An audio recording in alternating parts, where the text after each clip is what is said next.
Why do you need to say your surname? Well, because people need to know who we are. Just Sian and Andy. Okay.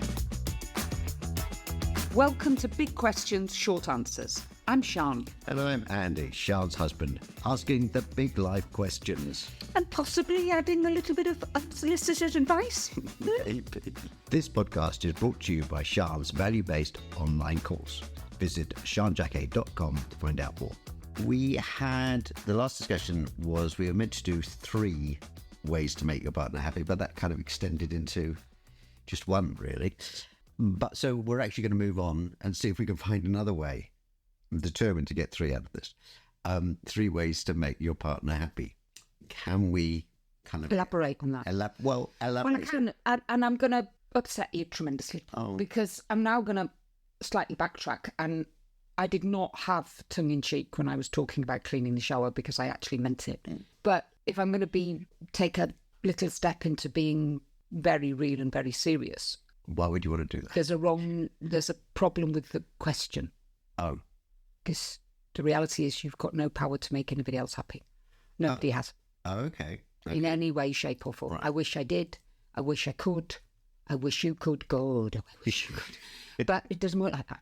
Okay. Right? And it's a fundamental belief that throughout my career I find a lot of people believe, I am unhappy and you're making me unhappy. I want to be happy and it's your responsibility to make me happy. And it's an absolute crock. It's not possible. Can you align to somebody's values and support their thinking and actions and choices? Yeah, you can. The conclusion is that is what, if you live a values-based life, and most of the time, and again, I'm in a very sort of cheeky way, I'll say 80-20, because, unless you're up there with the Dalai Lama, and to be fair, he ain't perfect either. You live a values-based life. That is what creates happiness. Your own happiness is built when you are living in a way that you are matching who and what you want to be and how the choices you want to make, and you feel predominantly good about who you are and the choices you make. But without bursting bubbles, and I'm hoping I'm not kind of blowing anybody's mind here, but you don't get to make anybody else happy. And it's a fool's journey. It never works. But surely as, lifelong partner, I think to myself, okay, today, I'm going to make Sian happy. I'll make you a cup of coffee, or I'll get some flowers, or I'll tidy up, or do some vacuuming. Shaking your head. Well, clearly my happiness doesn't seem very important to you. Because there's things. No, but there are kind of things that I know that you appreciate. So what's the difference between that and trying to make your partner happy? Well, it's my fault because I'm sending mixed messages. So, I'll completely take the blame. Right. Because you actually think it's going to make me happy if you, let's stick with the ABCs, which are contentious, but let's be real, cleaning the house. And you, after 30-odd years of living and knowing me, are actually sitting there and saying, I do this because it makes you happy. Well, I want to lean over the microphone, rip the glasses off your face. What do you mean? Well, if I'm sending you mixed messages, it's because I'm making you think that you're making me happy. Where I'm not, I'm actually treating you like a child and patronising you and saying, oh, that's good, Andy. Well done for acknowledging that the Hoover needed to be brought out. Oh, I know you appreciate it. Of course, I like a tidy house when you do your... When I do it, it's like a house when I do it. When you do the tidy house, it's great. It's immaculate. It's lovely. But I'm just looking at ways... Why does it always end up as cleaning? Where did we go wrong? Well, again, because I have a fundamental belief. It's my journey. You're absolutely right. That is a good question. Okay. Yeah, good question. Why are there some people who are triggered, and I'll even go as far as that, when the house is not clean and tidy? Well, as I'm telling you, you have to look at what your fundamental beliefs are, right? And I would go even further because I've done the work, right? And my belief was particularly weighted because my mother and my father, because of their cultural, and I would even go as far as to say their religious upbringing, yes, you know, you're living in rural Wales where there are traditional roles and responsibilities. There was a phrase my grandmother, Nana Bess, used to use when I was a little child and we'd go around family houses and I'd be shown off and all the rest of it, was a dynas glân. Right. Now, in Welsh, a dynas glân means a clean woman. Right? Now, be under no illusion, I didn't understand the weight of that. Right? But to be bestowed with the title of being a dynas glân. Oh, you were the dynas glân? Well, no, when you went to people's houses, my grandmother, my nana would then judge people. Right? Was she not a dynas glân?